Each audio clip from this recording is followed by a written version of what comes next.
ஆண்டவராகிய இயேசு கிறிஸ்துவின் நாமத்தில் உங்கள் அனைவருக்கும் 80வது சுதந்திர தின வாழ்த்துக்கள். 79 ஆண்டுகள் நிறைவு செய்து 80வது வருடத்துக்குள் நாம் பிரவேசிக்கிறோம்.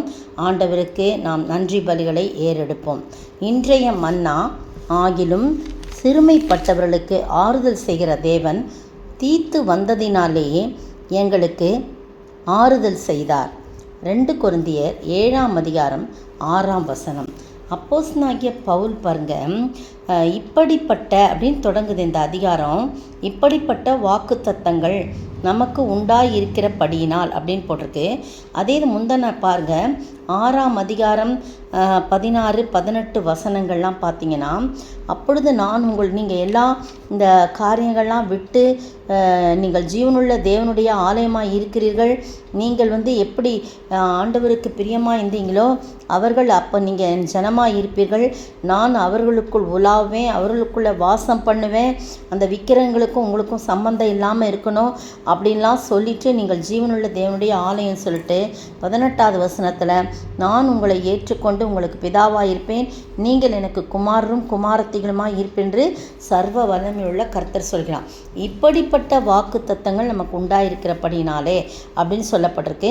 பரிசுத்தமாகுதலை தெய்வ பயத்தோடு நீங்கள் பூர்ணப்படுத்தணும் அப்படிலாம் சொல்லிட்டு என்ன சொல்கிறாரு, அந்த 6ஆம் வசனத்தில் சிறுமைப்பட்டவர்களுக்கு ஆறுதல் செய்கிற தேவன். 1ஆம் அதிகாரத்தில் பார்த்தீங்கன்னா 2 கொரிந்தியர் 1ஆம் அதிகாரத்தில் சகல விதமான ஆறுதலின் தேவன் என்று சொல்லப்பட்டிருக்குது. ஆறுதலை பெருக பண்ணி. ஆனால் இந்த இடத்துல 7ஆம் அதிகாரத்தில் என்ன சொல்லியிருக்குன்னா சிறுமைப்பட்டவர்களுக்கு ஆறுதல் செய்கிறது. ஆக மொத்தத்தில் நம்முடைய ஆண்டவர் யாராக இருந்தாலும் அவர்களுக்கு ஆறுதல் செய்கிற தேவனாயிருக்கிறார். 4ஆம் வசனத்தில் மிகுந்த தைரியத்தோடு உங்களுடனே பேசுகிறேன், உங்களை மிகவும் மேன்மை பாராட்டுகிறேன், ஆறுதலால் நிறைந்திருக்கிறேன், எங்களுக்கு உண்டான சகல உபத்திரவத்திலையும் பரிபூர்ண சந்தோஷமாயிருக்குன்னு அப்போஸ்தலனாகிய பவுல் சொல்கிறத நம்ம பார்க்குறோம். பாருங்கள், நான் ஆறுதலால் நிறைஞ்சிருக்கிறேன், அந்த ஆறுதல்னால நான் மிகவும் சந்தோஷமும் அடைஞ்சிருக்கிறேன். எவ்வளவோ பிரச்சனைகள் என்னுடைய வாழ்க்கையில் இருந்தது. சொல்கிறாங்க, நான் உங்களை குற்றவாளிகளாக்கும் பொருட்டு நான் இப்படி சொல்லுவதில்லை, முன்னே நான் சொல்லியபடி உங்களுடனே கூட சாகவும் நான் பிழைக்கும் தக்கதாக எங்களுடைய இருதயங்களில் நீங்கள் இருக்கிறீர்கள். மிகுந்த தைரியத்தோடு உங்களோட பேசுகிறேன், உங்களை குறித்து மிகவும் மேன்மை பாராட்டுகிறேன், ஆறுதலால் நிறைந்திருக்கிறேன், எங்களுக்கு உண்டான சகல உபத்திரங்களும் பரிபூர்ண சந்தோஷமாக இருக்கிறேன். எப்படி என்றால் பாருங்கள், நான் மக்கெதோனியாவில் நாட்டில் வந்தபோது எங்கள் சரீரத்துக்கு இளைப்பாறுதல் ஒன்றுமில்லாமல் எப்பக்கத்திலையும் உபத்திரவப்பட்டோம். புறம்பே போராட்டங்களும் உள்ளே பயங்களும் இருந்தன. ஆகிலும் சிறுமைப்பட்டவர்களுக்கு ஆறுதல் செய்கிற தேவன் தீத்து வந்ததினாலே எங்களுக்கு ஆறுதல் தீத்து மூலமாக எங்களுக்கு ஆறுதல் செய்தார். அவன் வந்ததினாலே மாத்திரம் இல்லை, நீங்கள் ஜனங்களை பார்த்து சொல்கிறார், பரிசுத்தவான்களை பார்த்து சொல்கிறார், நீ உங்கள் வாஞ்சையும் உங்கள் துக்கிப்பையும் என்னை பற்றி உங்களுக்கு உண்டான பக்தி வைராக்கியத்தையும் அவன் கண்டுனா தீத்து கண்டு உங்களால் அடைந்த ஆறுதலை தெரியப்படுத்ததினாலும் நாங்கள் ஆறுதல் அடைந்து அதிக சந்தோஷப்படுகிறோம். தீத்து மட்டும் காரணம் இல்லை, நீங்களும் அதற்கு காரணமாக இருக்கிறீங்க, நீ ஆறுதல் படுத்துறீங்க அப்படின்னு சொல்கிறார். நம்முடைய ஆண்டவருடைய பெயர் சிறுமைப்பட்டவர்களுக்கு ஆறுதல் அளிக்கிற தேவன். இந்த காலை வேளையிலே உங்களையும் என்னையும் பார்த்து அப்படி ஆறுதல் அளிக்க வல்லவராயிருக்கிறார். ஏசாயா 49:13 பார்த்தீங்கன்னா, வானங்களே கம்பீரித்து பாடுங்கள், பூமியை களிக்கூறு, பர்வதங்களை கம்பீரமாய் முழங்குங்கள், கர்த்தர் தம்முடைய ஜனத்துக்கு ஆறுதல் செய்தார், சிறுமைப்பட்டிருக்கிற நம்முடைய மேல் அவர் இரக்கமுள்ளவர். பார்த்தீங்களா, சிறுமைப்பட்டவர்களுக்கு ஆறுதல் செய்கிறார், அவர் இரக்கமுள்ளவராய் இருக்கிறான்னு பார்க்குறோம்.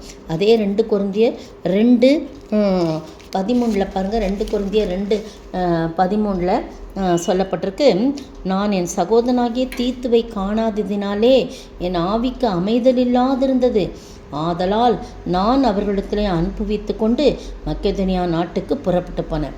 அங்கே தான் என்ன பண்ணால் எனக்கு தீர்த்து எனக்கு ஆறுதல் செய்தான் என்று சொல்லப்பட்டிருக்கு. இந்த அருமையான வேளையிலே நீங்களும் நானும் மனுஷனுடைய ஆறுதல் இன்றைக்கு இருக்கும், நாளைக்கு மறைந்துவிடும், போய்விடுவார்கள். ஆனால் தேவன் சிறுமைப்பட்டவர்களுக்கு ஆறுதல் அளிக்கிற தேவன், தனிமையாக இருக்கும் உங்களுக்கும் எனக்கும் ஆறுதல் அளிக்கிற தேவன், எந்த சூழ்நிலையிலும் நமக்கு ஆறுதல் அளிக்கிற தேவன் நம்மோடு கூட இருக்கிறார். அதனால் பயப்படாமல் கலங்காமல் அவர் அண்டை வருவோமா? ஜெபிப்போம். சோர்ந்து போன நேரங்கள் எல்லாம் மார்போடு அணைத்து கொண்டீரே, கண்ணீரை கணக்கில் வைத்தீரே, ஆறுதல் எனக்கு தந்தீரே. எத்தனை அன்பு என்மேல், எத்தனை பாசம் என்மேல், இதற்கு ஈடு என்ன தருவேன் நான், இதற்கு ஈடு என்ன தருவேன் நான். தனிமையின் பாதையில் தகப்பனே தோளில் சுமந்ததை நான் மறப்பேனோ, சுமந்ததை நான் மறப்பேனோ. ஸ்தோத்திரிக்கிற ஆண்டவரே, துதிக்கிற ராஜா, தனிமையான சூழ்நிலையிலே பலவிதமான உபத்திரவங்களின் பாடுகளின் மத்தியிலே நாங்கள் கடந்து வரும்போது சிறுமைப்பட்டவர்களுக்கு ஆறுதல் அளிக்கிற தேவன் தாமே எங்கள் மீது அன்பு செலுத்தி எங்கள் மீது எத்தனை பாசம் கொண்டீர் ஆண்டவரே. கர்த்தாவே, சோர்ந்து போன நேரங்கள்லாம் எங்களை மார்போடு அணைத்து கொண்டீரே, எங்களுடைய கண்ணீரை கணக்கில் வைத்து ஆறுதல் எங்களுக்கு தந்தீரே. எத்தனை அருமையான பாடல் ஆண்டவரே. அப்படிப்பட்ட ஆறுதலையும் தேர்தலை எங்களுக்கு அளித்து ஆசீர்வதிங்க. இந்த சுதந்திர நாளிலே கூட கர்த்தாவே, நாங்கள் பாவத்திலிருந்து சாபத்திலிருந்து விடுதலை பெற்று சுதந்திரம் பெற்று உடைய இரத்தத்தினாலே கழுவப்பட்டு சுத்திகரிக்கப்பட்ட நாங்கள் பாவத்துக்கு அடிமையாக இருக்கிற ஜனங்களுக்கு ஆண்டவரே தகப்பனே, உம்முடைய நாமத்தை அறிவித்து அவர்களும் பாவத்திலிருந்து விடுதலை வாழ்வை பெறவும் சுதந்திரமாக உம்மோடு நெருங்கி ஜீவிக்கவும் நீர் கிருபை செய்ய வேண்டும் என்று கர்த்தரும் மீட்பரும் ராஜாவுமாகிய இயேசு கிறிஸ்துவின் விலையேற பெற்ற நாமத்தில் ஜெபிக்கிறேன் பிதாவே, ஆமேன். பதில்: நாம் உண்மையில்லாதவர்களாய் இருந்தாலும் அவர் உண்மையுள்ளவராய் இருக்கிறார்.